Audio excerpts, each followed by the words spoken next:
Hey guys, it's Ian from the Comic Timing Podcast over at speakgeekspeak.com/comic timing.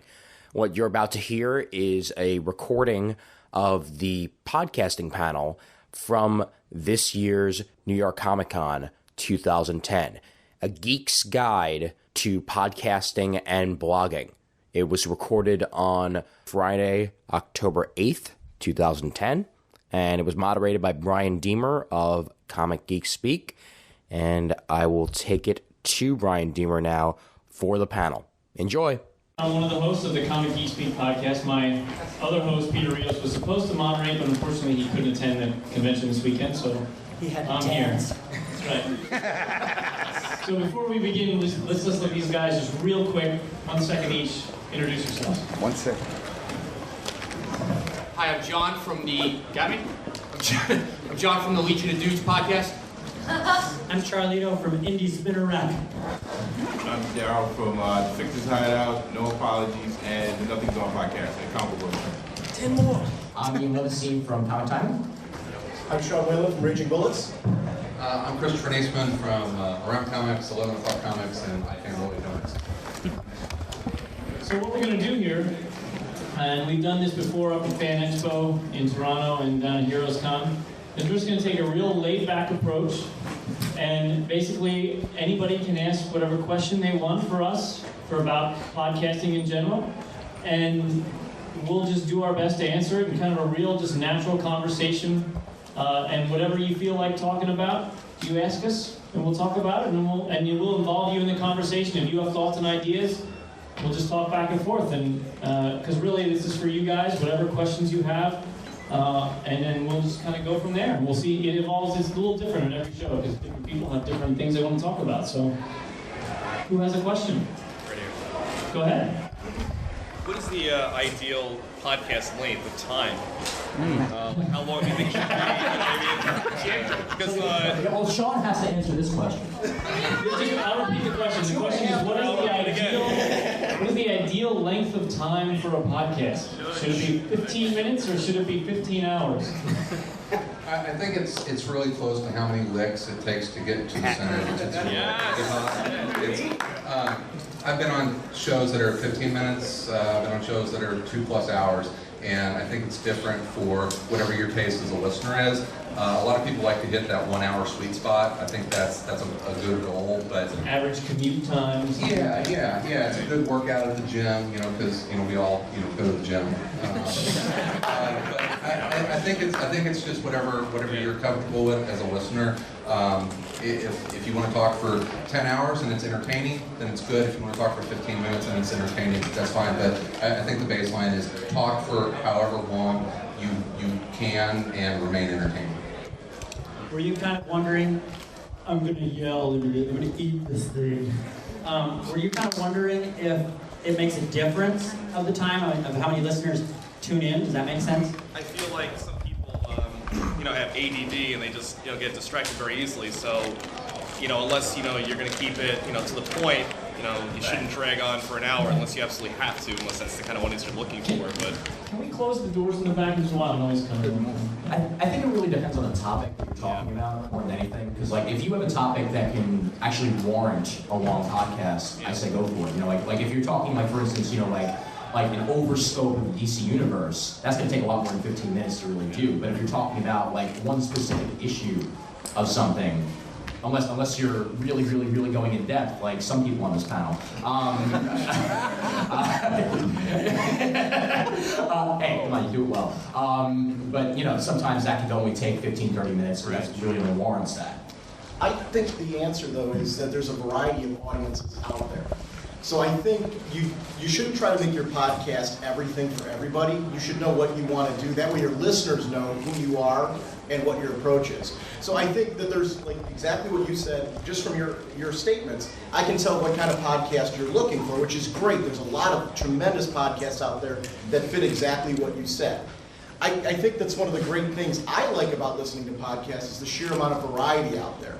And I would encourage you, if you're listening to podcasts right now, to take a look at just Comics Podcast Network, Leading Comic Book Podcast. There's a lot of different podcast communities out there, and a lot of the forums I'm a member of have wonderful, the comic forums have wonderful links to amazing podcasts. Try out different podcasts and see what your flavor is.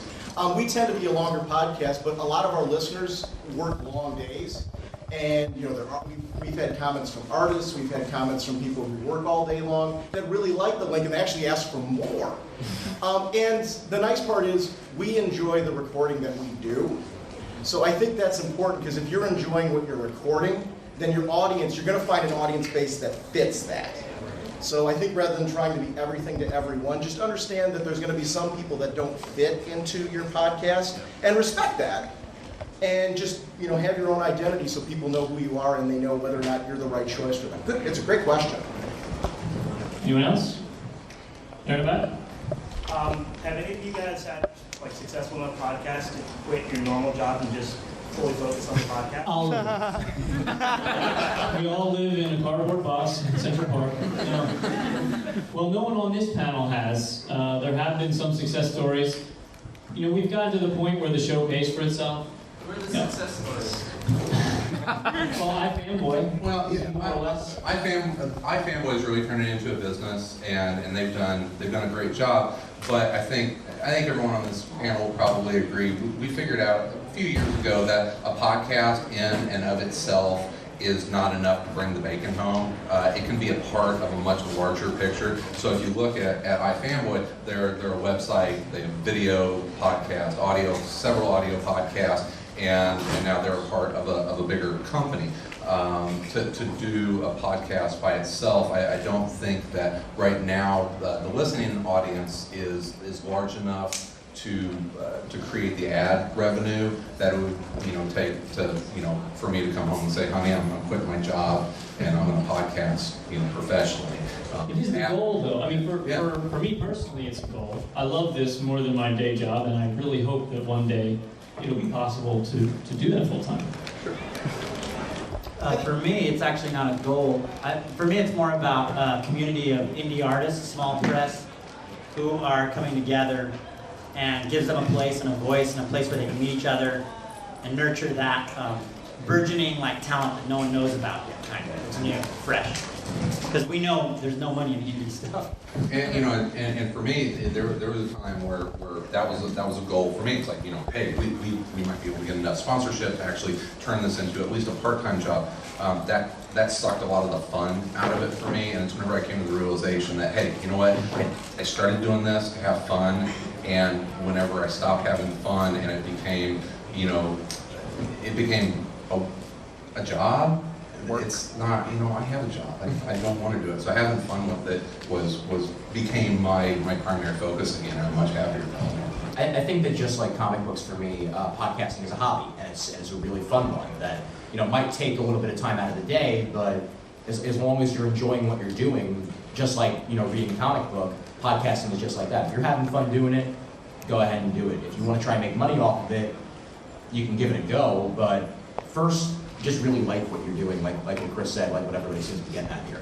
If you start out with the intention of quitting your job, your podcast is probably going to fail because your focus is going to be in the wrong place.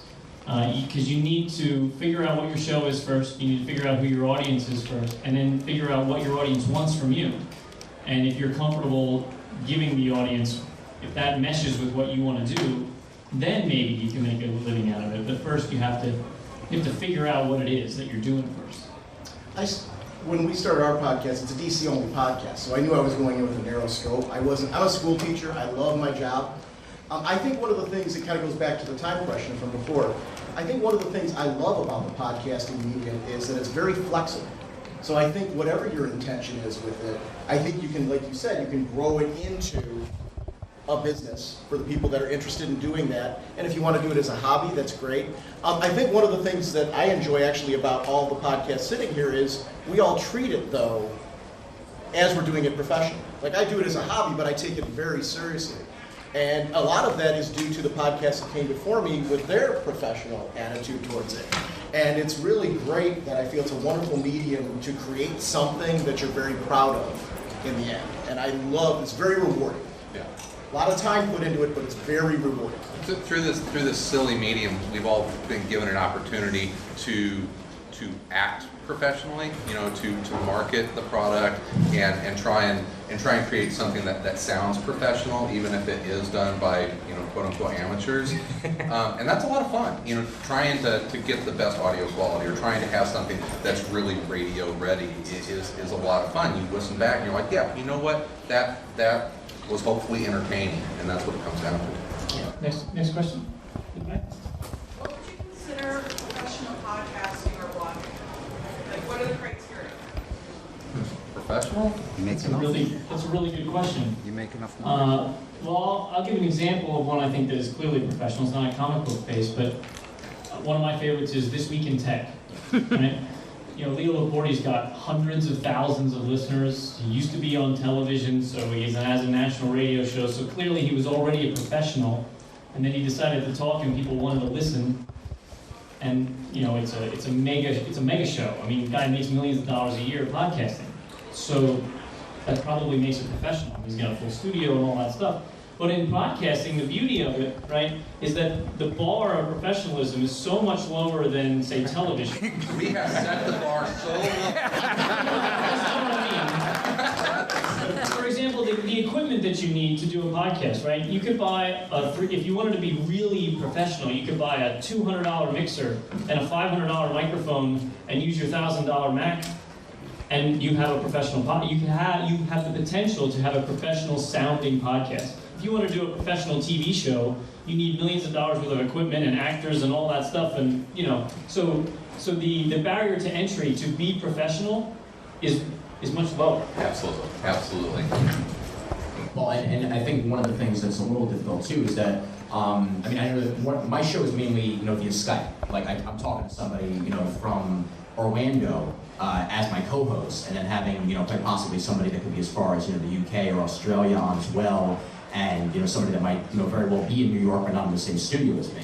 So when you do something like that, I mean, you are just like talking with your friends and having a great time, but audio quality might not be studio quality. Doesn't mean it's not still going to sound great, but it all depends on what equipment's being used by the other members of the show as well. Like one person could be using a laptop mic. Doesn't mean that they still don't know what they're talking about or sound good enough to listen to. Did you have any other? Were you looking for something specific? Usually when people refer to a job versus a profession, they actually have a set of standards. Like if it's a job, your job is like retail, let's say, and then your profession is something that you're recognized for because you are so good at it. Like, what would you say would make a great podcast?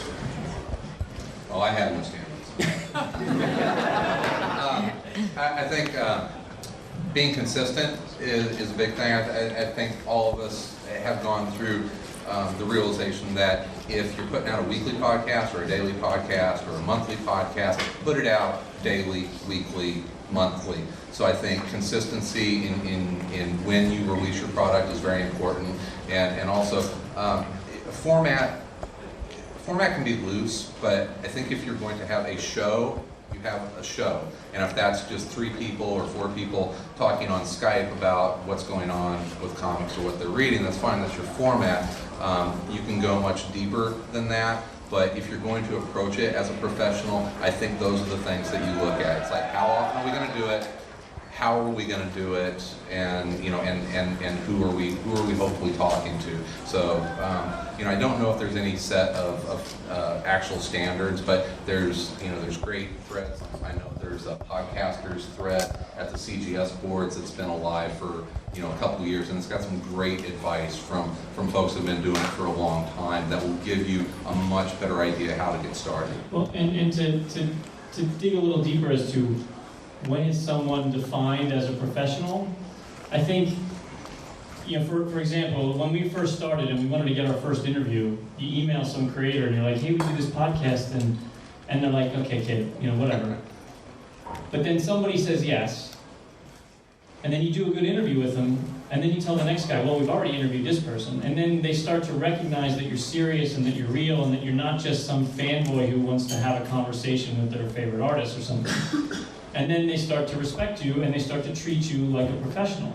You know, and then the New York Comic Con gives you a press pass and a booth and allows you to do a panel, and that means that they recognize that you're professionals. So while, yeah, we don't make a living doing it, they treat us with respect, and that's good. And now there's some people who don't yet, and we're working on them to get them to realize that what we do is legitimate. But there are, for every one of us, there are 13, 13-year-olds who want to have a podcast and they're trying to contact people, and through email you don't know, right? And anybody can make a website, you don't know. So the word has to get around. Just like any reporter or any kind of thing like that, you do your time in the trenches and eventually you get some respect. I think identity and integrity is important too. Like, I think you hit a certain point in your show. Peter, I'm going to actually quote Peter Rios. He and I had a conversation similar to this once where he told me like 10 episodes he thinks is about the sweet spot for podcasts, because some podcasts don't survive beyond that. But I do think if you do survive beyond that, you kind of have an idea of who you are, how you want to put yourself out there, and I think your audience by then has an idea of who you are and what your show is and whether or not it's right for them. As a teacher, I've got a professional identity.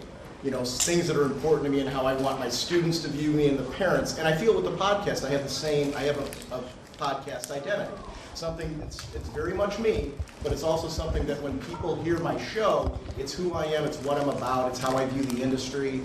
And I think that's a part of it. I do think it's something we all have in common up here, that we have an identity and a professional integrity as podcasters. I really do. Thank you. John again. Just to add to that, don't sell yourself short and think that you need to be professional to approach anybody or do anything. Just a quick story. We started off we just had a group of guys that wanted to talk about the Watchmen, and we did a show for every Watchmen issue. And out of the blue, somebody said, you know what? I'm going to email Dave Gibbons. And he got back to us, and he did a recorded interview on like our 3rd show ever. And, so then we said, you know what, let's try Jonathan Hickman. Let's try, some DC writers. And now we've gotten a ton of great names in our repertoire, like Brian was saying, that you could say, hey, we've done this, this, and that. We'd like to now, and today I'm interviewing the directors for Fox, and, like we said, we have press passes, and just don't go into it thinking, I don't know what I'm doing, and I'm not, I'm too small a group or too small a show to be able to do these things. You're not. If you go about it correctly, write well thought out emails, and again, don't sound like a fanboy, and just have a little confidence, you'd be surprised. The worst thing they can say is no. Exactly. Right. I mean, well, they won't answer, but you move on to the next guy. Next question? Over there? You talked a little bit about cost when you get into a more professional point, but what's like a good entrance amount that you would have to spend to get started, to get it set up? You mean like funds? How much? Yeah. Like cash? I mean, yeah, like how much? Live or internet? Are you want to do it like a studio or Skype? Well, I mean, both even.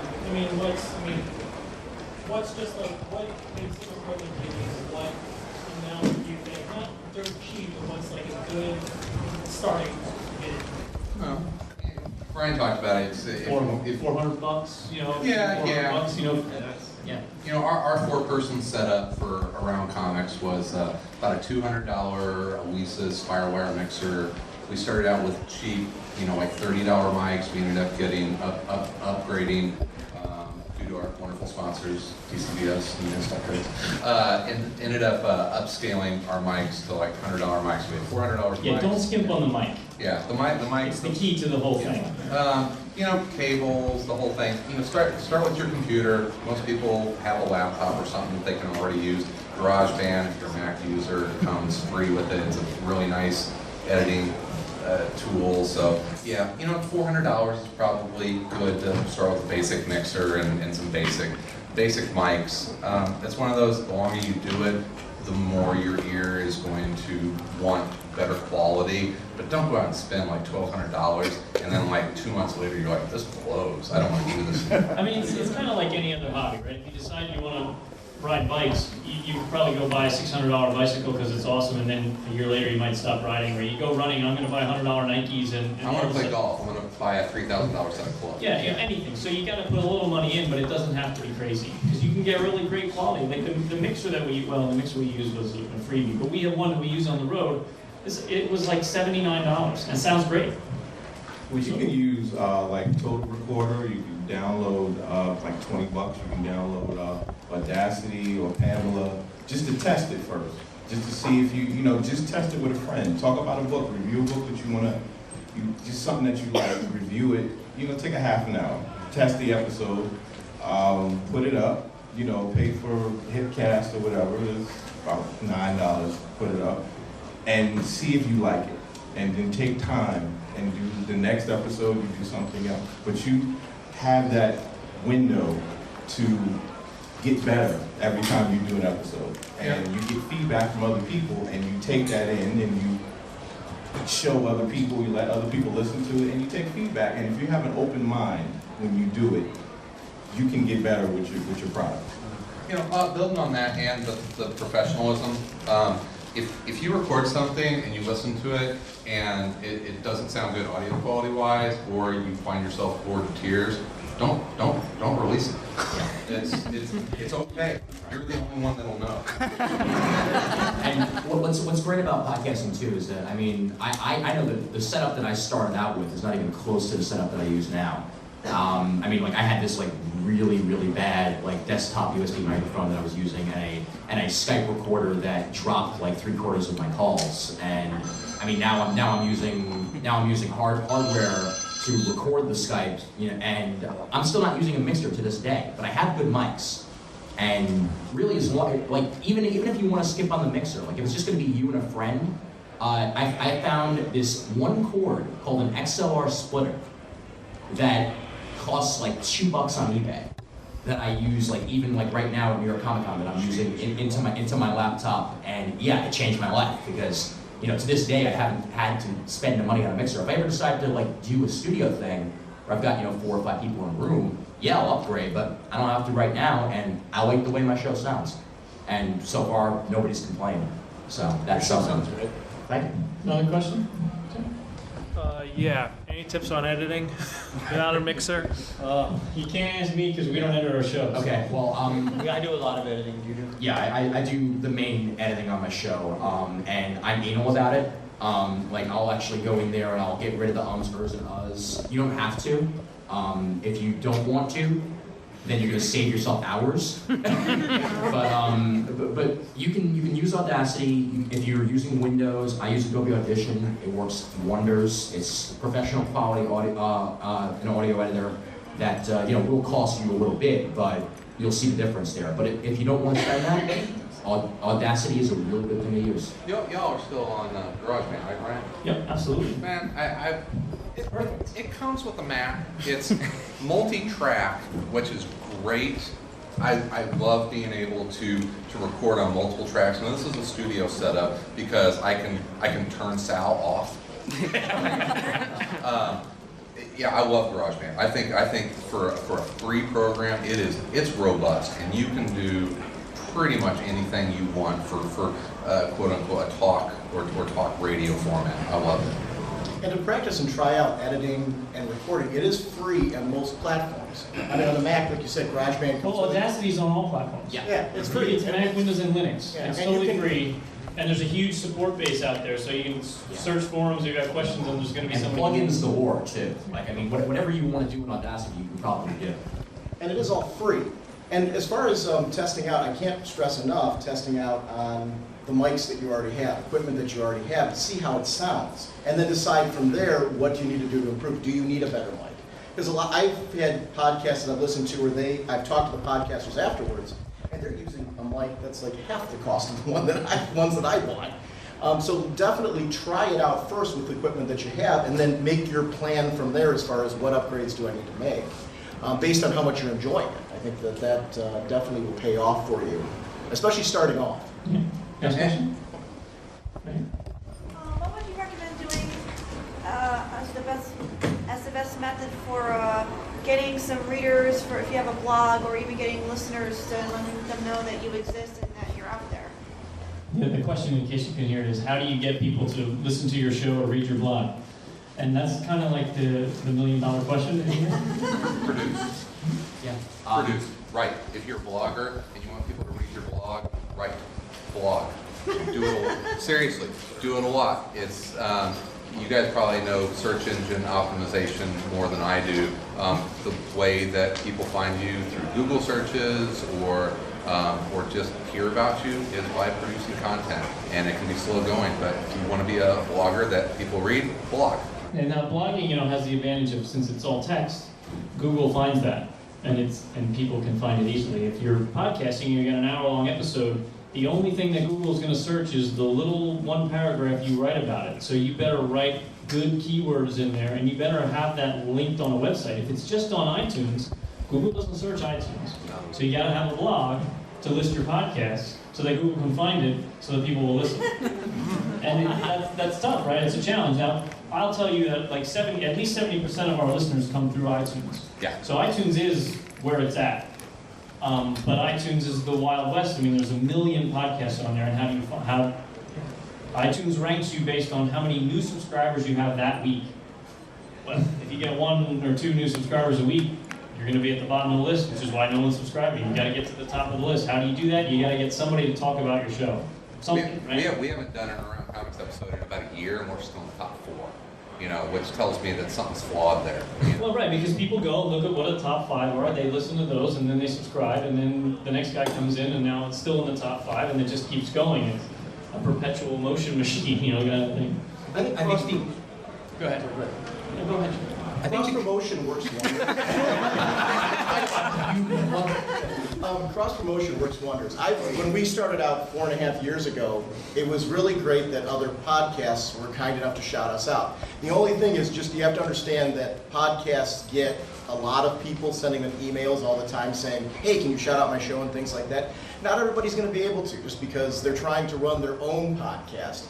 But remember, if somebody shouts you out, to just return the favor. And I'm very lucky that a lot of the people sitting here were kind enough when I was starting out to shout me out on their show, and that did a world of wonders for me. And I'm very thankful of that.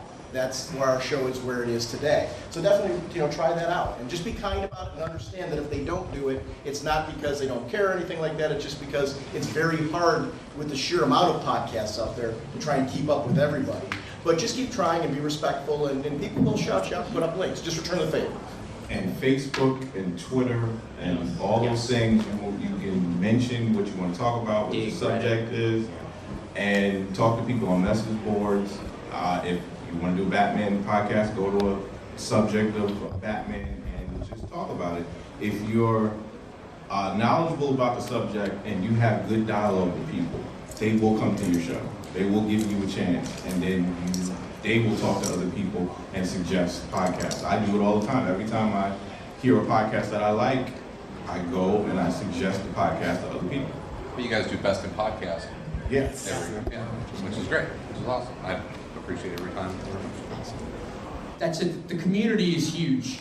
Going one step further than shouting somebody out, what we try to do is have guests on from other shows as much as possible.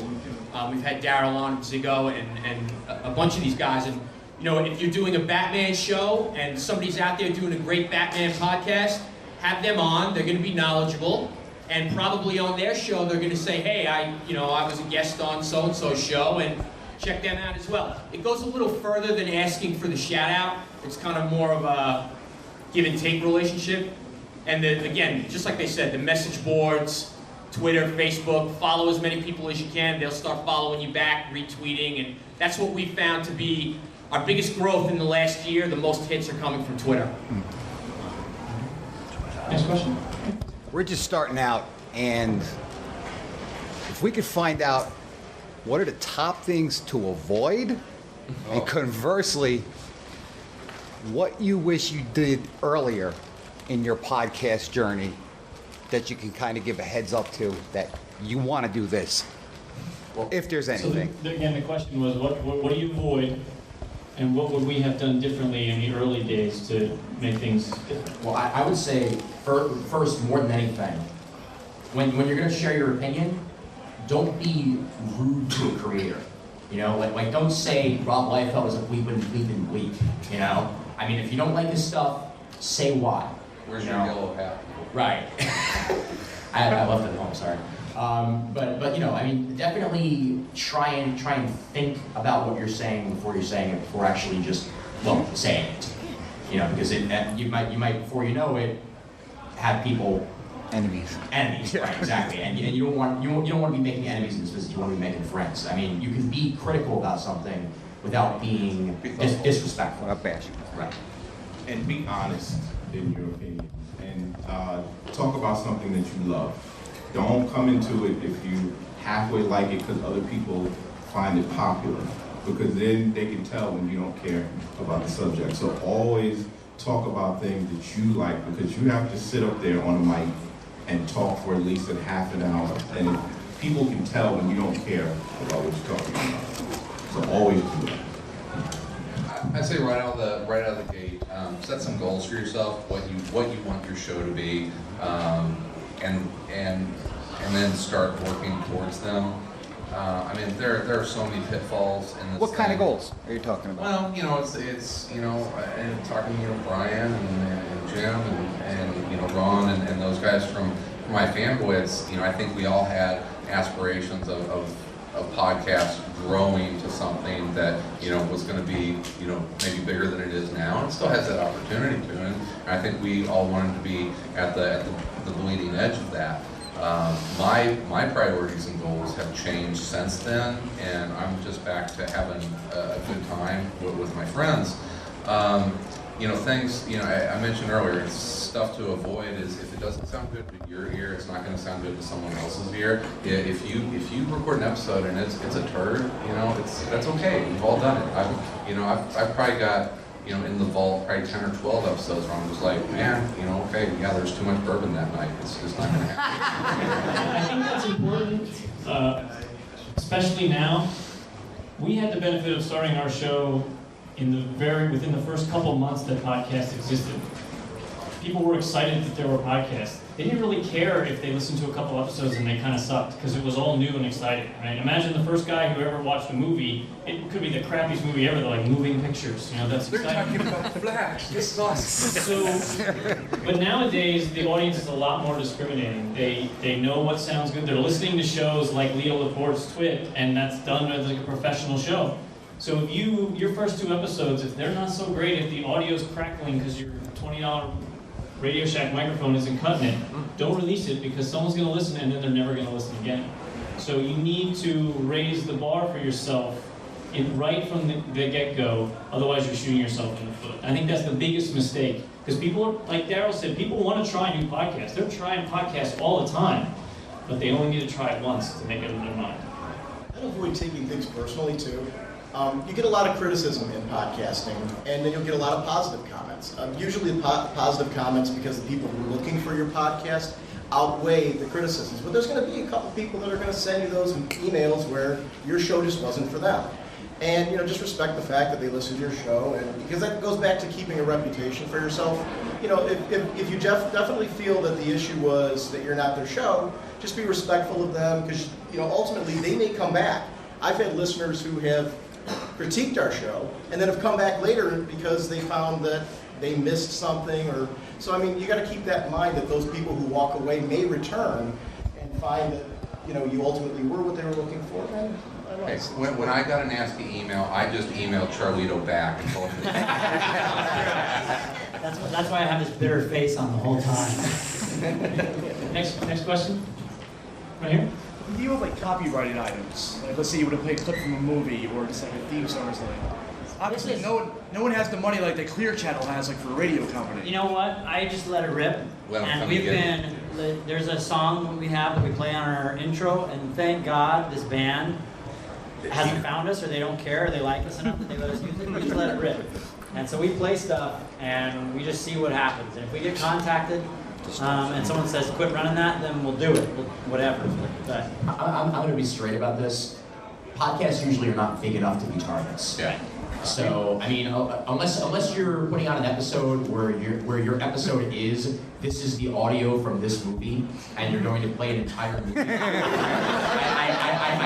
highly doubt that you're going to have to worry about anything. But, you know, if like what Charlie says, if someone does contact you, then get rid of it. That's it. And just move on to something else. Do it until they send you the cease and desist. Right. I mean, We've only got one cease and desist so far. Yeah, we got one. Yeah. You email the nice lawyer back and say sorry, and it worked out okay. I think you gotta be smart about it though, right? Don't make the theme song to your podcast the newest Lady Gaga song. You're inviting it on yourself. If you're discussing the Thor movie and you play 10 seconds or 20 seconds from the Thor trailer on your show, that's probably okay. That's probably legitimate fair use. In a court of law, you could probably argue that. Not that you would ever have the money to do that. But I'm just saying that, and that's even questions that big podcasts ask themselves. Leo discusses this on his show all the time. What exactly is fair use? It's not really figured out yet. And you just have to use your head and be smart. You know, I'll play copyrighted music. I put 20-ish seconds for right. If an artist comes on and talks about, wow, my inspiration for that page was I was listening to the Beastie Boys and that song, and you know, if I have it in my iTunes library, I'll quickly start fading that song in just to kind of let people like, oh, okay, and then I'll fade it right back out. Just it gives it a little touch, you know. But I'm not going to kick off the podcast with "Hey ladies." You know, I mean, even guys like Leo have had episodes taken off of YouTube because of NBC contacting them saying, you can't air Conan O'Brien on your show, take it off. But what do? They move on to the next episode. That's it, and the episode's still available elsewhere. So that sometimes that will just happen. I think it can also serve whoever, like La Tigra, our theme song. I can't even tell you, probably more emails about our theme song. And we've told people, and I'm sure they've gone either purchased it or found it or downloaded it somehow. But the point is I think it can also serve people in a certain way. I got my 99 cents from iTunes. Yeah, sure. Chicago. I'm from Chicago, and there's a great record label there called Bloodshot. And I emailed Bloodshot and said, hey, we do this podcast, comic book podcast. I'd like to use some of your music. And they emailed me back and said, that's great. Drop by the office and we'll give you some CDs. Wow. Cool. Nice question. How do you actually, I guess this is more for the long distance podcast, how do you actually kind of convince your co-host to actually be there for every episode? Like, how do you wrangle your co-host? Because I've done like about 30 episodes, and now it's sort of we've kind of grown apart because of just distance, and school's ended. And well, I think I'm probably the best person to answer this because I've gone through 3 co-hosts. If something's not working out anymore, put out a call for somebody new. I mean, people drift apart. People have new things come up in their life where they might not be able to do it anymore. But as long as you're still friends in the end, don't keep doing something to the point where you're gonna hate each other for it because you're taking time out of your busy life or something. Because I mean, the co-host that I have now, I freaking love the guy. I mean, we get along. He contacts me sometimes to record, and that's the way it happens. So I mean, yeah, if it's not working out for you, then you might just want to find somebody new and let that guy know whenever he can make it. Hop on the show. Like, how do you make it so you can actually schedule a time so for everyone to be there? Because I've sort of This is the key for us. Yeah. We have up to 8 cast members. Okay, so anybody can be on any episode, and it generally averages out to about 4 or 5 people per episode. We've been doing it for 5.5 years. For the past 4 years, we record every Sunday and every Monday night. It's that simple, from 6 to 10. Or thereabouts, every night. We start at 6, and it's just on our schedule. Our wives, our girlfriends, whatever they know. It's 6 to 10, Sunday, Monday night. Don't schedule anything. Once in a while, your mom's birthday or something, that's when you miss an episode, but there are 4 other guys to take your place. If it's a 2-man show, obviously it's a different story, but you just have to set a schedule. If your show is weekly, record the same exact time every week, and then it's easy. When we got started, my co-host is one of my best friends, but I didn't originally plan on having a set co-host. Because of a lot of what Brian's saying, I didn't know if my co-host would be around every week, similar to what you're saying. But we had conversations after the first time we recorded together where it turned out he was as into it as I was. And, it becomes a commitment thing. But you got to have those conversations. They've got to be honest conversations as far as, are they as committed as you are? And if they're not, you just need to realize that and plan accordingly. And Sean's a good kisser. I think the bottom line is that people's lives change. And like we said earlier, for 99 out of 100 podcasts, it's a hobby. Somebody can change their job, something happens in their lives, and things can change. We have a cast of 7 all over the country. We average about 4 per show. Try to plan ahead as much as you can. We have a calendar on Google Docs that everybody can get to, and we kind of sign in and out. I can't make it, I can make it. Let's move this to Monday. Schedule things around. Just going back to the mistakes made, the best thing you can do is kind of get together when you're thinking about doing this and make sure everybody's on the same page. You don't want one guy who wants to do it for a living and another guy who, it's a hobby, maybe I'll show up once in a while, and then somebody ends up doing all the editing, and then the other guy's not showing up so much. It can really cause friction. Take it from me. So I think that's what I would suggest. Yeah.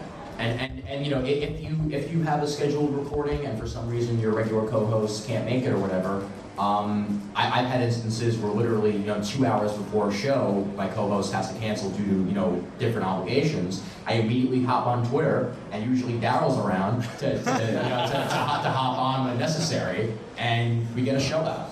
So that's a good way to do it. David Price will talk to anyone at any time. It's true story.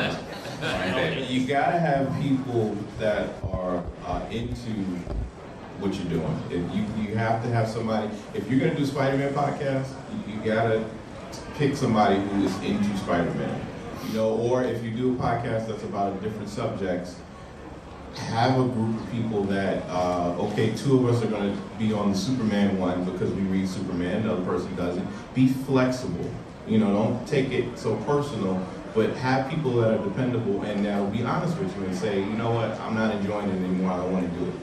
Fine, don't do it. You don't have to, but then you can find somebody else that does, that wants to be on the show. I've morphed the show from it being 1 person to it being 7 at a time because we just had so much fun talking to each other on Skype when it wasn't even a show about a subject, about anything from Darwin Cook and what he said, anything like that. You have fun. We had so much fun doing it that we kept coming back week after week doing the show, and then it just morphed into that. So sometimes your show can change from what you originally think you wanted to do, and you wind up, because of how you bounce off of somebody else, you wind up coming up with another show.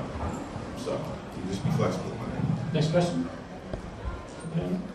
What non-comic related podcasts do you guys listen to?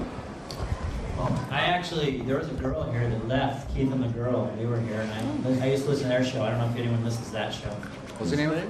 Keith and the Girl. Yeah, it's good. It's a good, funny show, and it's like out of their apartment, so you kind of get their daily life. I listen to a lot of the This Week in Tech podcasts, like Mac Break Weekly and stuff like that, because I'm a nerd. But I also listen to Coverbill, which is I love Coverbill. Yeah, which is a great music podcast. Anybody who likes covers of music, that's definitely one to listen to. It's very well produced, and sound quality is fantastic for music. I'm a total NPR nerd. Radio Lab is fucking awesome. I also like the Moth podcast. I don't know if anyone knows that. That's great. It's stories. They stage these people, just get up and they're storytellers. They're very short, and you usually get these quick soundbite stories. It's a great podcast. It's one of the highest ones. And then I like the Hollywood podcast, which is this actor, Tim Coyne, who just does these great episodes about his life, and all the stuff going on in his life. And it's very personal, but I like it. Well, I listen to Slice of Sci-Fi. It's a science fiction podcast. Sci-Fi Party Line, I'm into, a lot of science fiction. There's a Dragon Con one where they do books, different fantasy books, sci-fi. They mix it up a little bit. But like TV podcasts, I'll check out. Mike O'Mara is one that he was on the radio, and now he moved to just podcasting. So it's stuff like that. You know, we talked about professionalism and which ones have made it, and NPR kind of brought me back to this film spotting, which started out as a Cinecast. Okay, I totally ripped off the From Chicago. Totally ripped that off of Film Spotting. So great podcast. I really like Doctor Who Podshock, so I'm a big Doctor Who fan, and Doctor Who Podshock is excellent. Next question. Okay. I was just curious if you felt that the look and the feel of your website is as important, even more important than the podcast. Great question. Being that the website is going to be the face of your podcast, since it's a faceless business, no one's really going to see you guys. So Okay, the question is the look and feel of your website as important as your podcast itself? I'm a web developer and have been since 1994, so my whole world is websites, right? I think if your website sucks, I think that's bad for your podcast. I think, I mean, it's very serious. Like, you know, image is everything. The whole world, whether we like it or not, whether a bunch of geeks dressed up in crazy colored stuff and costumes, you know, want to admit it or not, image is everything. And when you're out on that street, you walk down Manhattan, if you don't look good, people don't take you seriously. And if your website doesn't look good, people won't take you seriously. If you put a request out to a creator and say, hey, would you do an interview? And here's my website. And they go to it and it looks like a kid threw it together. And maybe that's okay. Maybe you don't know how to do web work, right? So that's hard for you, or, you know, it's expensive to pay somebody to do it. Okay, but you got to figure out how to make it look the best it can, because if it looks like crap, you know, it's not the end of the world. And I don't mean to see it sound all doom and gloom, but I think, and you're presenting yourself. You are. It's your first thing people find you on the website, right? And keep it simple. Yeah. Keep it like the subject of your show. Like you can do a part on it where people know each person that's on the show. Give a little bio. Put some samples of your episodes up on the show where they can click onto it, listen to it. You know, put every episode you've ever recorded on your website. If you can, yeah. If you can do that, you know, keep it active. You always, you know, add things to the website so that you keep it current. Your website is a great branding tool, and back to the whole professionalism thing, it's important if you're going to brand. CGS does an amazing job of branding themselves, not as a show, as a brand. iFanboy brands themselves as iFanboy. They probably, you guys do two of the best jobs of all podcasts of branding yourself, and the website is a big part of that. Right. It's important. It's you don't have a better website than your show. You know, concentrate on your show, but you know, don't. Yeah, the website it's important. It's better to have simple and good than complex and bad. Here's my number one hint for people who have a podcast and have a website that is associated with it. Your website is to advertise your podcast, yes. Right? Yes. So when I go to someone's website and I can't find a link to their podcast to actually listen to an episode, there's a major problem there. And I'm not just talking about, you know, a little comic podcast. I've gone to major podcast websites and go, where the hell are the old episodes? I don't want to hear this new one. The topic doesn't sound interesting. I want to find your 37 others, and I can't find them. And I'm scrolling, and I'm looking, and I'm reading all this crap, and I'm looking at this stuff that doesn't have anything to do with their podcast, and then I go, I'm out of here, and it's done. And registering a website is relatively cheap. So, I mean, if you do just, you know, decide to do a podcast and you want to register the name of your podcast.com, do that. And I would recommend, I mean, I've been using WordPress for a long time now, and it does a really good job. And don't be afraid, if you don't have web experience, don't be afraid to use a preloaded template if it looks good.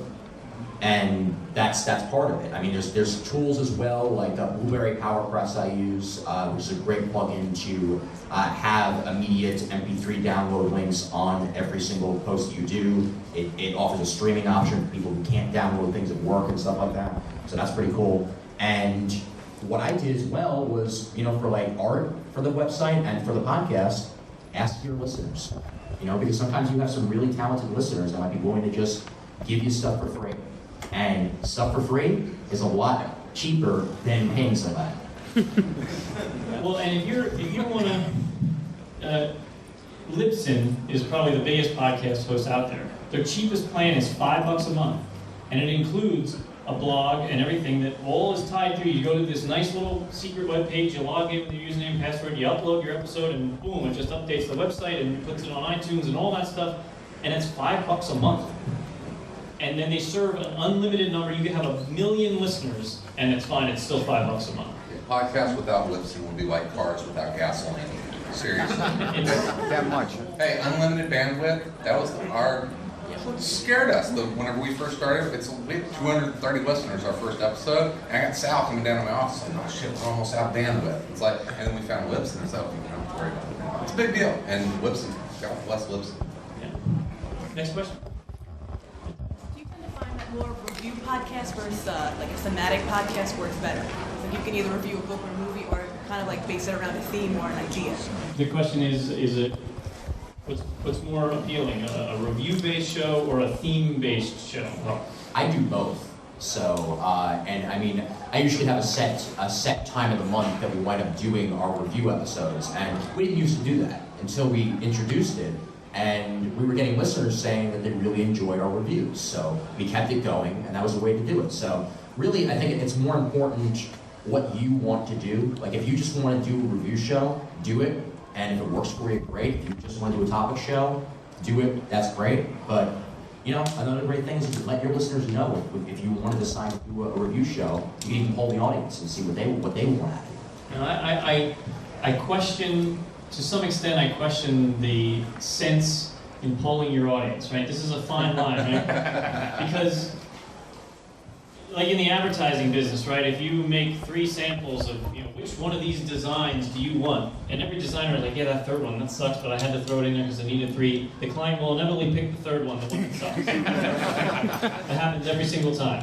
And if you let the listeners decide what your show is, it's not your show anymore and why you do it. You know, I've been a Howard Stern listener since 1989. Whether you love him or hate him, it's not the question. The point is he's the most successful person in radio in all history. And he always says, I don't care what my listeners want, I do the show I want to do. And he has a pretty damn good show, right? And that's kind of what we do. We do what we want to do. Now, if we enjoy doing segment A and we get 1,000 emails that say segment A is awesome, we're going to do segment A a little more often than we might have before. But I'm not going to do segment A because they decided they want it if I don't feel like doing it. Because it's not our show and our heart and soul won't be in. So I think that's... If there's one piece of advice that you take away from this, that is it. Yeah. That is it. And doing the show naked. Do your show. And what? And I said, and doing the show naked. And yeah, that's what I'm saying. Do your show. Do your show, not what other people want to listen to. Do what you want to listen to. I mean, this is a small thing. It's fun. Do what you want to do, what you want to listen to. And if you want to do a review show, do a review show. If you want to talk to 3 of your best friends that live in weird parts of the world, do that. Just have fun with it. And we have people on 11 o'clock that love things and hate things, and I don't care. Because I have fun every week with my buddies. Well, I think you build a relationship with an audience based on if you're enjoying the show too. If you love what you're doing and there's people who are listening that like it because they're liking what they're listening to, you're going to build a long-term relationship. If you don't like what you're doing, there's going to come a point where you're going to crack and just say, I don't want to do this anymore because I don't like it. So that's really important. It's not that you don't care about your audience base, you do. But you want to make sure that you're enjoying what you're doing so they're getting attached to something that you both like. And don't be scared to change your show. It's your show. Yeah. Don't be scared. Don't, think I have to do A when I want to do B. Just do what you feel is right for your show, and people will come to you because they know you're enjoying what you do. I spend 40 hours a week having somebody tell me what they want me to do. I do podcasts. Yep. Well, we have to wrap it up here. All our shows, we all have websites. There's the Comic Podcast Network. You can type comic book in iTunes in the podcast section, and you'll find there are literally hundreds of comics-related podcasts. And if you've never listened to a podcast before, go listen to one. I don't care if it's about comics. Type in, Don't flower start at or- the beginning. Start with the latest episode. God, don't start Yeah, with the first yes, episode. yes. It's not like comics. You have to start with issue 1. And a lot of us are in Podcast Arena over in the exhibitor hall as well. 500 area. Yeah, so if you guys want to stop by and talk to us at any time during the show, we're there. Please do. So yeah, say hello. All right. Come to Rock Comic Con tomorrow night. Oh yeah, that's Charlie. right. Rock Comic Con. A certain editor-in-chief from a certain large company may be coming out to play guitar. I saw him play in Seattle and it was really good. Stanley. Joey Coon. Stanley. Thanks everyone. We really appreciate it.